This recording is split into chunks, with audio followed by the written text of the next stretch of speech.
Hello, this is the Surviving Healthcare Podcast, and I have a repeat guest on, Scott Schara, who has a remarkable story from before, but he's going to give us an update. Scott's daughter was essentially murdered by hospital protocols and by the doctors working under those protocols, and it's a hard story to believe. I had Robert Garmong on the podcast also, who had a very similar story with his wife, and and I had to put references, otherwise I wouldn't have believed it myself. But anyway, Scott, welcome, and tell us what's going on. Well, I've got a few updates that are extremely important, and that's why I'm coming on especially to communicate these updates. So the first one is by far and away the most important because it sets the stage for the next what's coming next. And so we everybody that's awake knows that the public health emergency was re-upped on October 13th of 2022. Interestingly, that's the 1 year anniversary of Grace's murder. So the public health emergency is what the government needs in order to accomplish three things. Number one is it provided immunity from for the vaccine manufacturers, which now that has gone away because the supposed vaccine is on the childhood vaccination schedule. Number two is that it provided immunity from liability under the PrEP Act. And number three, it provided the bonus payments for hospitals to follow the NIH protocols that are murdering people. So anyway, that's due to come up again this next week. And personally, I don't think they're going to re-up it. How can you keep re-upping an emergency for 3 years now? But the main reason I think that is because they set in motion another thing. And the person who turned me on to this is Kate Shemirani. She started British Nursing Alliance, and she is into this deep into the UK. And she has found out in the UK that the government is paying hospitals to euthanize the patients to the tune of 2,000 people a day. And that's essentially what the hospitals need to be able to break even. So when I talked with her before Christmas, she said, Scott, I think the same thing is likely happening in the United States, but you got to find the smoking gun. So I believe I have found the smoking gun. And so if we go all the way back to when Obamacare was put in place on March 23rd of 2010, the goal of Obamacare was to reduce the cost of the medical care to the people on Medicaid and Medicare. So for reference purposes, the individuals that are on Medicaid and Medicare account for 39% of the federal budget. So they wanted to reduce that cost. The people who are behind Obamacare, similar to the people behind the World Economic Forum, they see the world as dollars and cents. People have a value, and to the extent that they're not worth anything, those people should be eliminated. So we saw that with Obamacare. I mean, people were all up in arms about death panels. In 2018, the Independent Payment Advisory Board, which was put in place or recommended by Senator Jay Rockefeller, that was the original death panel from Obamacare. And so that got squashed. But what I want to share is this document now that when they cut off the head of the dragon, they didn't kill the whole dragon because now it's reared its head again. And the reality is that the underlying purpose of Obamacare to reduce the cost of Medicare and Medicaid really has the eugenics and euthanasia as its goal. And obviously, I know that because Grace was murdered, but they used the cover of COVID. But the reality is they are using the excuse of the 39% of the federal annual budget that the people on Medicare and Medicaid cost the taxpayers to implement this program. And I say all of this because it's foolishness beyond foolishness. They just passed a 1.5 or whatever trillion omnibus package just a couple of weeks ago. I mean, they can print money and spend it on whatever they want. So to say that we need to reduce the cost of Medicare and Medicaid is absolutely craziness. And the people behind it obviously want it to be that it's a reduction of the population. The one orchestrator that is behind Obamacare, I'm sure you're familiar with Ezekiel Emanuel, and he is clearly a person who believes that we need to ration care to the tune of getting rid of people who are not productive. So now onto this document. So this is a charter for what's called the Medicare Evidence Development Coverage and Advisory Committee, acronym MedCap. This was put into law by the Secretary of Health and Human Services. It was approved on November 23rd, the day before Thanksgiving. It was filed on Thanksgiving, November 24th. No surprise, because of course the media is all shut down during that time, so nobody picked up on this sleight of hands that they did. So what this organization is charged with, Robert, is for deciding, I'm reading right out of the charter document, it says they're charged with deciding which medical items and services are reasonable and necessary or otherwise covered for Medicare beneficiaries under Title 18 of the Social Security Act. So at first blush, you would say, well, that doesn't apply to me. I'm not on Medicare. I'm not on Social Security. But as you well know from being in the medical profession, the Medicare and Medicaid standards become the standards of care for the entire country for whether you have private or public insurance. I know this firsthand because when I was diagnosed with heart disease, they wanted to put me on a statin. And I started researching, realized I don't want to do that. And one of the nurses, I really give her credit because she pulled me aside and said, Scott, I'm going to tell you something you're not going to want to hear.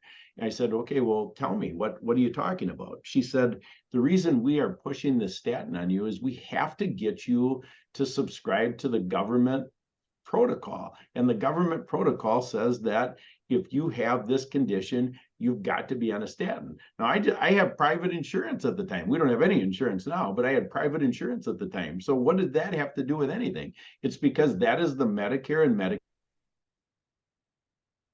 reimbursement rates for this private insurance medical facility are based on whether they can get their patients subscribed to these standards that are set as standards of care for Medicare and Medicaid. So this applies to all of us. This is clearly a step in the wrong direction, but I mean, it's a step that they've been planning for decades. I think it's so important that we realize that as we turn the page supposedly from COVID, what's next is even worse. And what's next is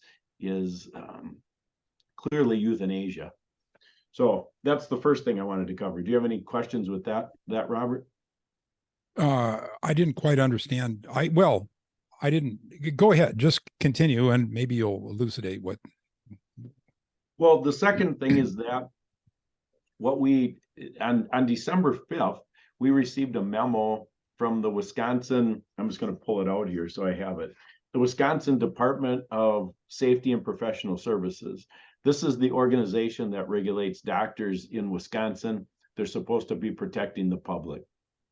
So this organization, I had sent a complaint to on December 2nd of 2021 after the doctor and the hospital refused to meet with us.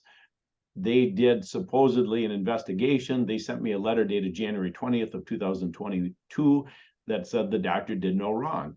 So, I mean, in Grace's case, you just process this. I mean, they gave her 3 meds in combination in 29 minutes that would have killed anybody, and they put an illegal DNR on her. I mean, how can they do no wrong? So anyway, this memo came about because an investigative reporter flew to Appleton, Wisconsin to meet me for a DNR documentary that he's doing that's coming out next week. So he starts poking around with the Department of Safety and Professional Services because he can't wrap his head around would they say that the hospital and doctor did no wrong? It doesn't make any sense. So they send him a letter that's dated January 3rd of 2022. So I got that letter confidentially. It's a 7-page letter from the doctor's attorney rebutting the complaint that I filed. So this letter has roughly 50 lies in it. So if you're doing an investigation, wouldn't you, so I'm the person who filed the complaint. Of course, then you write to the doctor, hey, we got this complaint. The doctor hires an attorney, they write a response. Wouldn't you then contact me and say, hey, we got this response. What is your response to the response? I mean, that would be a proper investigation, but they didn't. I didn't get that letter until August. And so then I'm shocked when I get it and I see, oh my gosh, they are, my eyes have been opened. They're all in on this, and what this is a depopulation agenda. And that's why the first document's important, is to show this is their legal way that they are going to implement euthanasia in the United States legally. That's the first document. Then the practical way that they do it is with the state organizations. So now I get to the December 5th memo. So this investigative reporter keeps poking around. And so now we've got my original complaint, their response saying the doctor did no wrong. We have the response from the doctor. The investigative reporter asked, were the rules changed? Was the state statute changed at all for COVID? They say no. So he still pokes. Finally, they write him this letter dated December 5th, so just a month ago. And it says specifically, Chapter 154, which is the DNR statute in Wisconsin, of the Wisconsin statutes does not apply to physicians operating in a hospital, non-emergency room setting, such as the one in question. So that means, just process what that means. I mean, it means that a doctor can unilaterally put a DNR on a patient without the patient or their power of attorney's permission if it's in a hospital, non-emergency room setting. I mean, you can't make this up. It is so crazy. I mean, how can this possibly be? So they're making law. This organization, the Department of Safety and Professional Services, which is supposed to be protecting me, is making laws to say doctors don't have to follow the state statute if they're in a or hospital the constitutional or the I constitutional. mean, you can't, yeah. it's so egregious, but this is how they do it. I mean, Robert, of course, I mean, this is how, the rule box that you and I operate under is not what's happening. I mean, they make up their own unilateral rules. So, I mean, now we have obviously a new death panel. That's a unilateral rule. I mean, it's done on Thanksgiving Day. And we see on a state level, how are they implementing how are they getting around the state statute? So then, we're one of the few cases where we actually dug into the records and found out what's going on. But, by the time our case gets heard, it's going to be 2 years down the road. And so now, multiple, thousands and thousands of people are going to die in the meantime. That's why I keep going on and talking about this stuff to try to just save people's lives. I mean, it's so simple. I mean, you just have an obligation to do that. So anyway, do you have a question? I have a third one to go through, but do you have a question on that? Sure. I don't understand the mechanism for the euthanasia that you mentioned in the first part. So the mechanism, so if you read between the lines, so Ezekiel Emanuel, I'm going to see if I can find this real quick so you can get the mechanism. Okay, here. So in his writings all the way back to 1996, he writes regarding healthcare. This is a quote: "Services provided to individuals who are irreversibly prevented from being or becoming participating citizens are not basic and should not be guaranteed." So, I mean, he's the instigator behind Obamacare. So this is the essence of Obamacare, is that they're saying that the collectivism versus individualism, the people who don't contribute to society should not get the same level of Medicare, or not Medicare, the same level of medical services as somebody who is contributing to society. And then if you look at the Medicare trustees report dated August 31st of 2021, it says specifically in there, we have to make substantial changes to Medicare and Medicaid because it's going to be bankrupt. And so I read substantial changes. I'm reading all of this in the context of what's really going on. Substantial changes. You read Ezekiel Emanuel's writings. You see what the World Economic Forum's doing. You see what they did to Grace. Substantial changes means we've got to take these people out. And we're willing to pay hospitals to do that because it costs 39% of the annual federal budget. So these people are not contributing. They're a drain on society, and we have got to take them out. So now they have the legal document, which in the case of Obamacare, the legal document was the Independent Payment Advisory Board. Congress shut that down in 2018.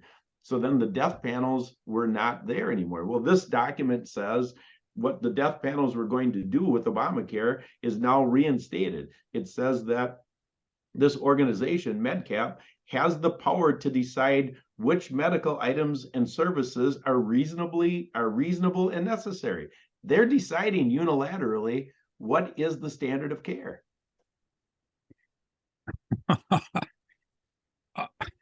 I think we're going to have to wait until this gets implemented somehow in order to get a handle on it. Well, I would tend to agree with you, other than they're implementing so fast. Look at how fast they implemented remdesivir and ventilators. Yeah. Okay.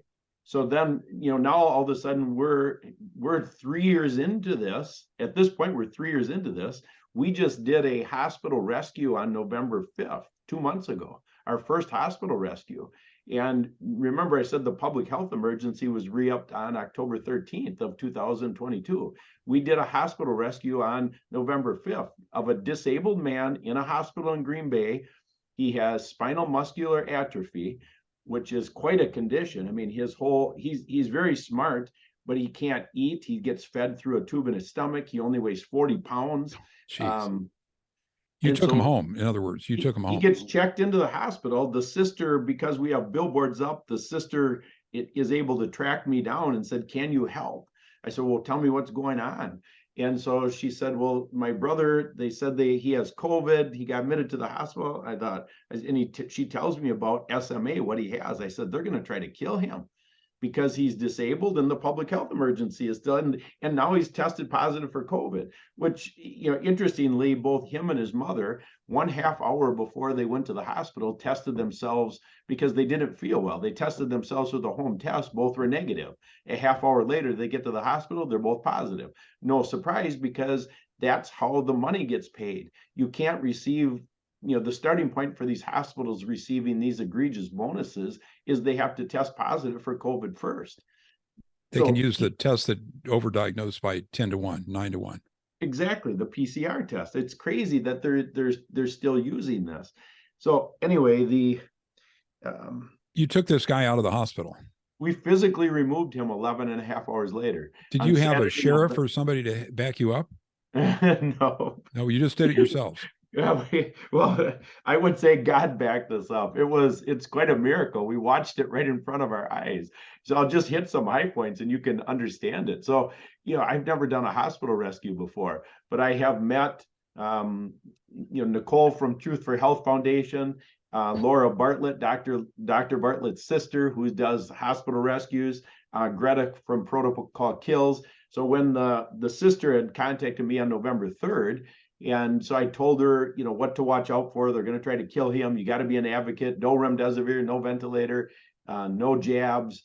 And so she's, "Yeah, I got it, Scott." Okay, great. So then she texted me on November 4th, Friday night at 11 p.m. I was already in bed. So when I got up in the morning, I read her text, said she's already been given remdesivir. Oh my God. And so I got a hold of her. I said, "This is an emergency." And she's, he's skeptical. The brother's skeptical because, of course, the doctor, unbelievably, the doctor tells him, you've got COVID, but the good news is we have an antiviral right. that you'll be better in 3 days. Most of my patients are better in 2. That antiviral was remdesivir. Oh my God.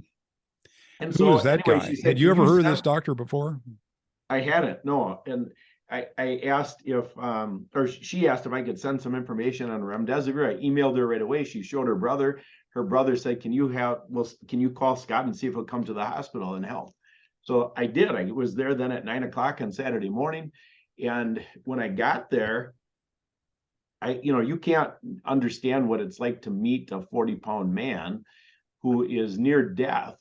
And they haven't taken care of him. They're not bathing him. They're not doing anything. I mean, he's barely breathing in bed. So I got down next to him in the bed, and I just put my arm around him and gave him a hug and just said, I'm here to help you, Robert. I prayed with him, and he looked me in the eye, and it really impacted me, because he said, Scott, please don't leave me. And I said, I won't. And, on the way to the hospital, I was talking to Laura Bartlett. She sent me an email with a set of documents that are called advanced directives. And so then I was able to swing by a credit union. I got the documents printed, and basically it lays out in writing what rights we're taking back as a patient. And so Robert is still coherent at this point. And so his sister is the power of attorney. We go through the entire document with him line by line. He agrees with every single point.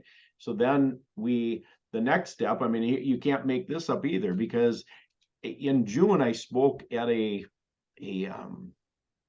event in June in Tennessee.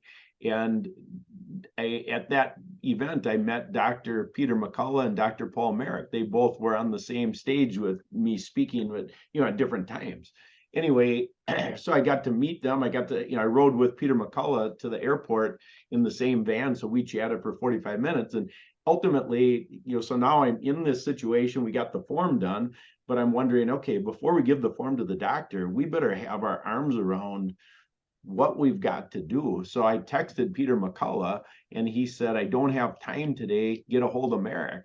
I said, I don't have Merrick's cell phone number. He texted it back. I did a quick text to Paul Merrick summarizing what's going on. He called the hospital room 5 minutes later. So I put him on speakerphone, and he lays out, we got to get him this amount of ivermectin, this amount of NAC, vitamin C, vitamin D, and get the doctor to prescribe budesonide.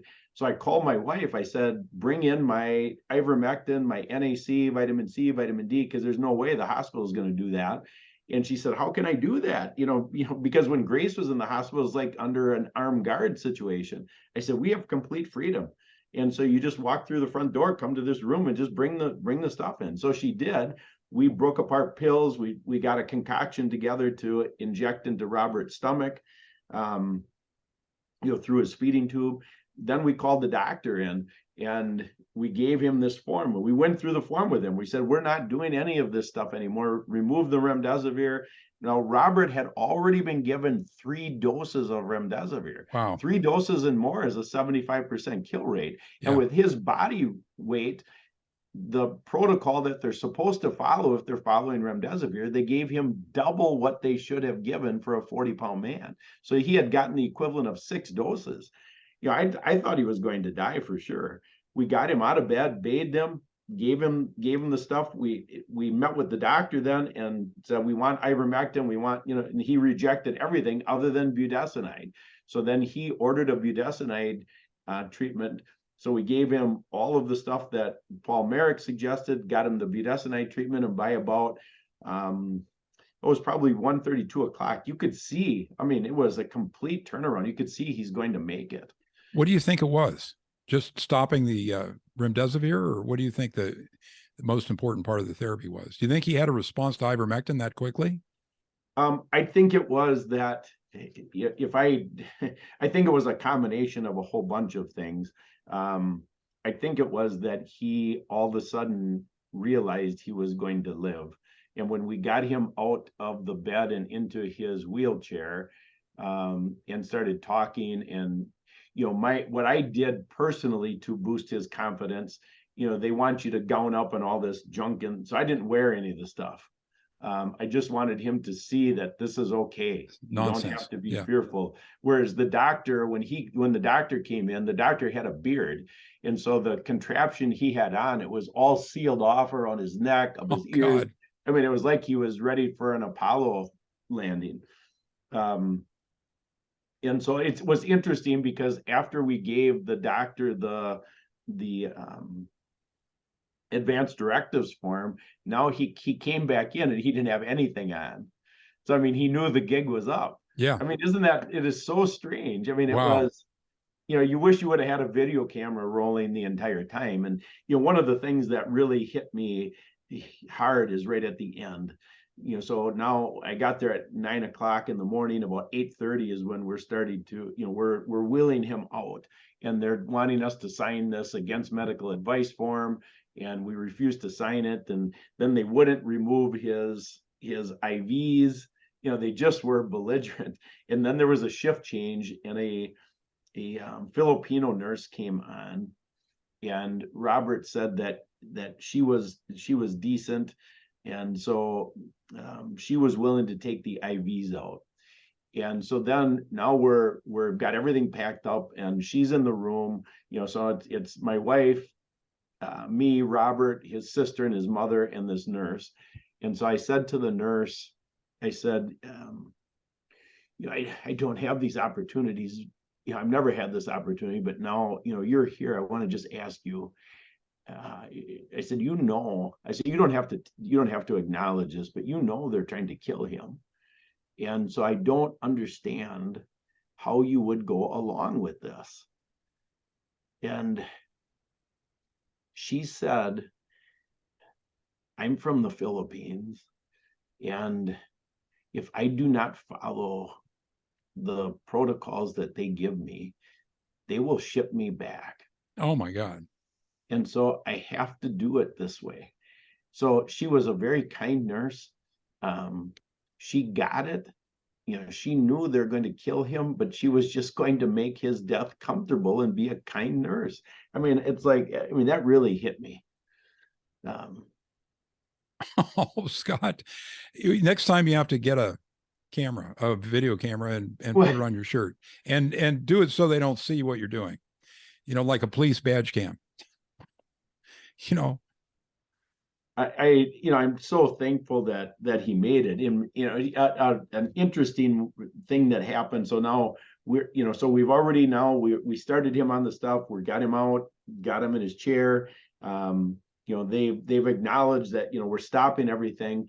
45 minutes after that meeting with the doctor, a nurse comes in the room to give Robert the flu COVID vaccine. Oh my God. I They know, get a like you bonus said, for that too. it would be neat to have a camera rolling. I mean, when you're in these, I don't think like that. I'm just there to help a guy, trying to save his life. And you're not thinking about the camera. The one thing I did think about was that when he said to me what the doctor told him about remdesivir, at that point I thought, I don't think he's going to make it. So I had my wife audio record him saying that, because I thought, the family's going to want to have this if he doesn't make it, to have what the doctor told him in his own words. So anyway, that's the third thing I wanted to mention, is this medical directives form. I sent all three of those things, the smoking gun document, the state DNR, and then the medical directives form, to you in preparation for this interview. So if you want to include those in the show notes, that would help your listeners, of course. That's great. I've got a advanced directive in my Cassandra's memo book, and I'll have a look at this and see if I need to improve it. I've heard rumors that they're giving too much fluid to some of these people, and they die of over very swollen and that. So I included a fluid recommendation in mine, and also a blood transfusion recommendation that they not get blood transfused unless they have a hemoglobin under 5, which is very conservative. It's you've lost over half your blood volume typically if you've got a hemoglobin over, but it's not necessary. You can live through that. The thing you don't want is you don't want the spike protein and the problems. Right.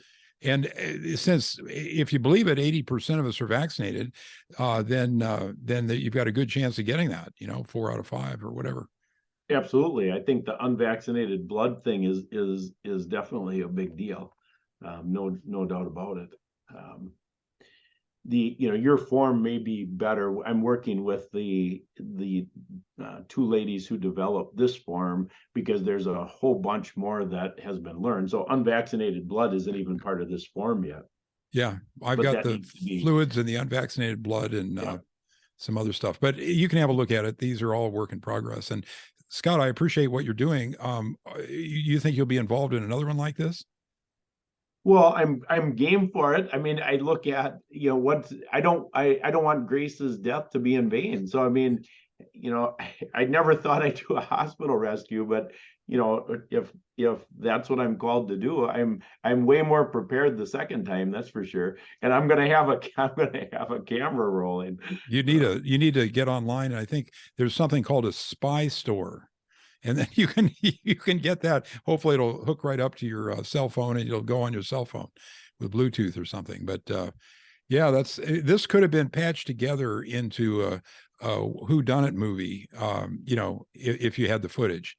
I mean, and it could have been could be 10 minutes long, 15 minutes long for the whole thing, and make those idiots look like the freaking psychopaths they are. I don't know Well, how they can get them to do this. it's shocking to me.